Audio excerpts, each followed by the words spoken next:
Here in Washington in the Columbia Basin, the best potatoes in the world are pulled straight out of the dirt.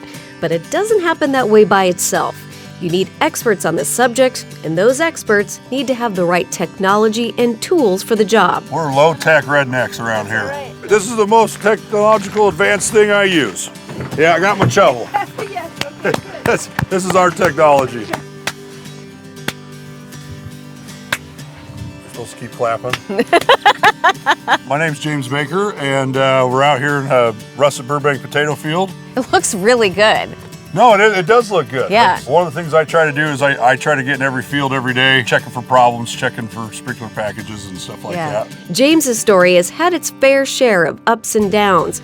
After the family farm he grew up on had to be sold, James started over from scratch. Today, he rents the fields that he grows his crops on. I'm third-generation farmer, but I'm first-generation financially. When I got my first loan from the USDA, I got told no 7 times. Finally, I think they just said yes to get me to stop showing up, so. Persistence, yeah. I guess I'm addicted to the stress, so potatoes are great because you got something to worry about all the time. I had a real wise farmer that taught me a lot of things. I asked him when I was about 15, what's the most important thing you could put on your field? And he told me your shadow.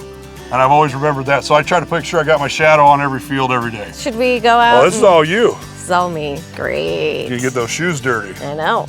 I wish they made those in a 13 extra wide, but I don't think them? they do. Yeah, They would match your shirt, They kinda. would work, yeah. But you don't want a little spindly one, you don't want a big wide one, so you want to kind of go out there and go, what's the average of my field look like? Because I can go out here and I can find you a spud that looks like we're going to be broke, and I can find you one that looks like we're retiring.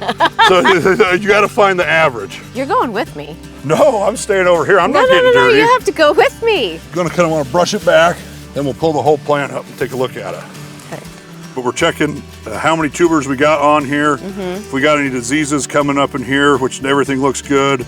We're looking to see we want to have healthy hair roots coming out, nice long roots. Everything looks pretty good today. Awesome. So I guess it's time for lunch. Time for lunch.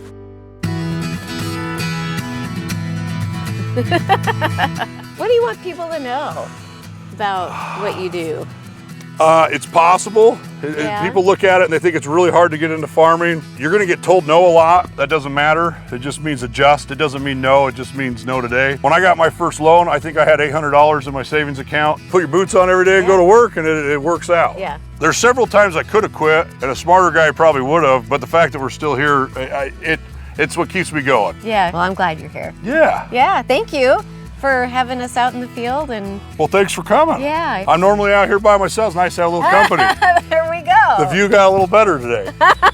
That probably wasn't allowed. You can cut that part out. No, I bet that stays in. Oh, no.